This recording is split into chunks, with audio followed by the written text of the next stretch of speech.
Ano pala to? 15.20 milliseconds. Sabi ko na milliamps. So milliseconds.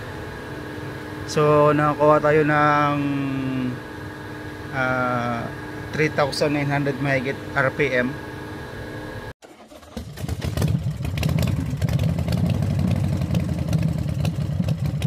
So good evening mga boss.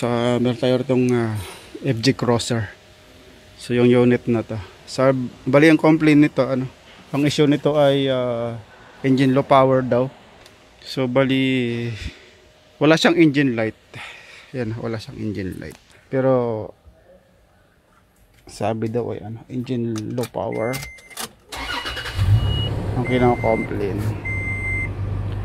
So bali nag-check na ako nito, nag-check ako kailangan ko ng diagnostic tools. So walang DTC, wala siyang trouble code. So hindi ko lang siya nasalangan ng fuel pressure kasi wala akong fuel pressure gauge. So hindi ko masilip yung kanyang pressure nito. So bali ginamitan ko siya ng so dito ako nag-check sa fuel pump, linya sa fuel pump. So kinahawalan ko ng amperes ang kanyang fuel pump. So bali ito yung nakuha kong current nya.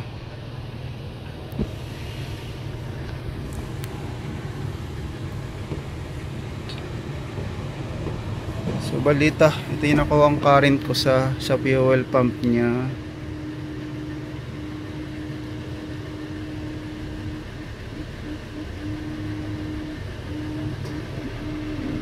So bali yan, stop ko.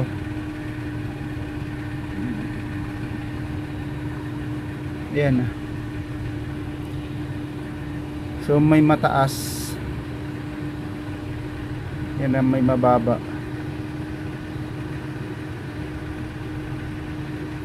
So bali try natin. Bali kasi to, bali 8 commutators siya. So yun ang kanan natin. So 1, 2, 3, 4, 5, 6, 7, 8 sa commutator. So bali ito natin yung RPM niya. So meron tayo nakuha 15.20 milliseconds. So kwentahin natin yan kung ilang RPM yung motor. So isang cycle to, isang ikot. So one rotation niya. So meron tayong nakuha 15.20 milliamps. So ano pala to? 15.20 milliseconds. Sabi ko na milliamps. So milliseconds. So nakakuha tayo ng 3,900 mahigit RPM. So try natin, palitan ko ng kasi parang mahina na yung bomba, yung motor. Kasi kanina to nakita ko itong, so tingnan natin kung ilang amperes.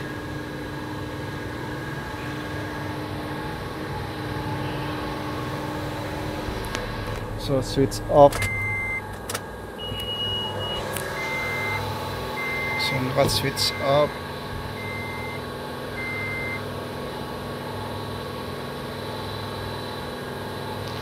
So try ko lang kung ilang amperes So engine start.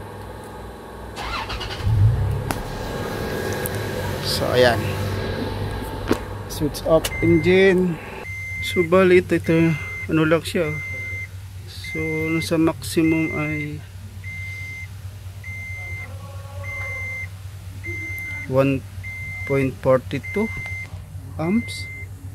So di ba napakababa?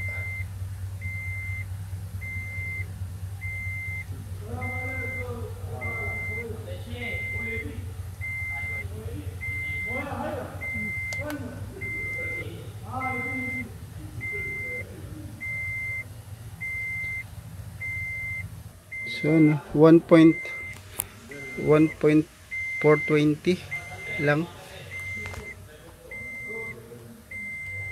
So mababa siya. So try kong ano, meron ditong aftermarket na fuel pump. So try kong palitan ng fuel pump. Kung anong magiging resulta ng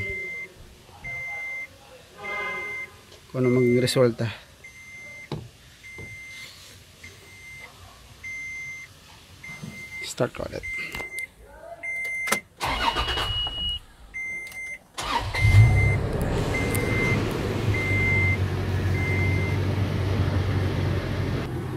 So ayan, ano, naka engine start.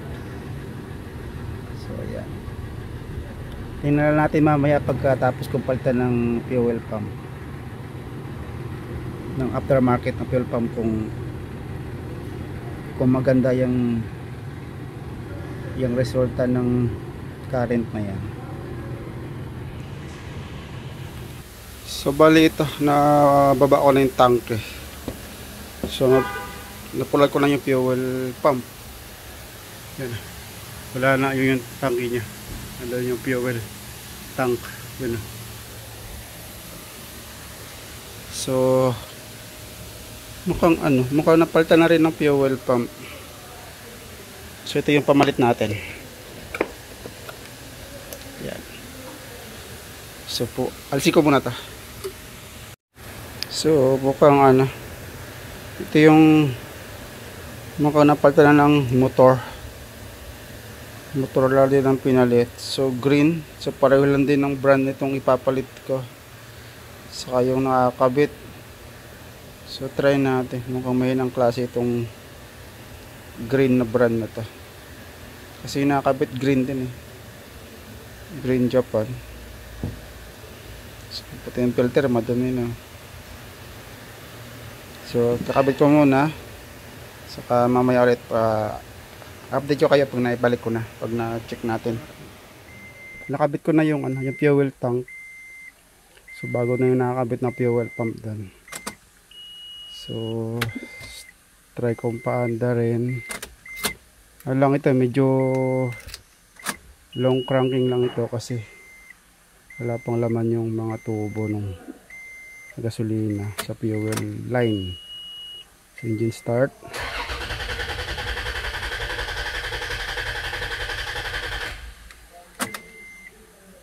Oh, hindi ko pala nakabit yung socket. Hindi ko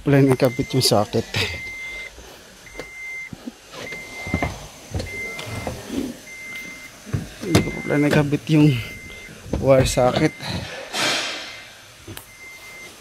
Naloko ito na. Dito pala, dito sa taas pala tinanggal. So kabit ko muna to. Ayan. Kaya pala long cranking. So maya ko na kuha ng current. So start ulit.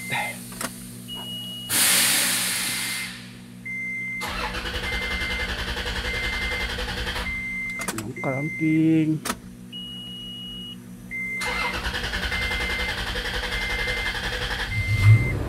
Ayan.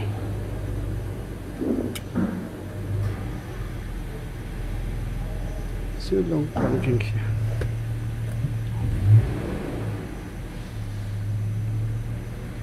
So okay.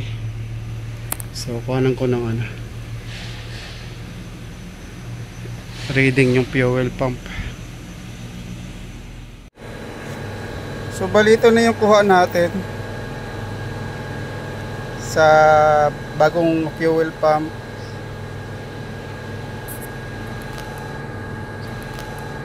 So taasan ko, gawin ko ng 50 milliamps. Yan na. So stop.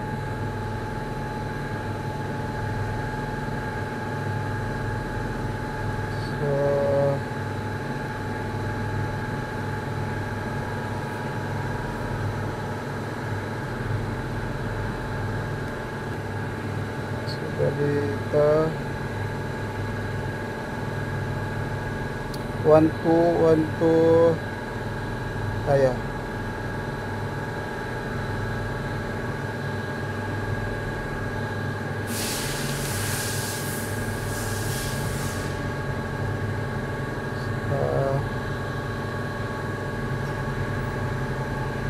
Ito 1 2 3 4 5 6 7 8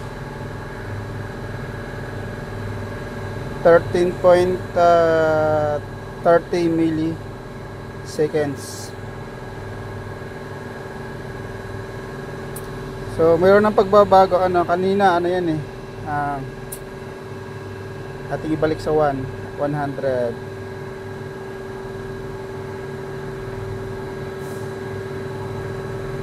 So kung tutuusin,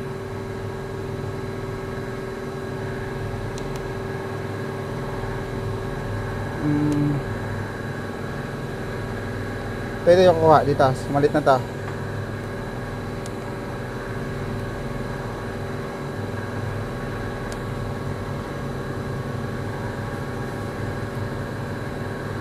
Yan 1, 2, 3, 4, 5, 6, 7, 8. So kanina yan, ano, mataas, mababa, mataas, mataas, mababa. So ngayon medyo even na yung ano niya, yung ramp. On natin.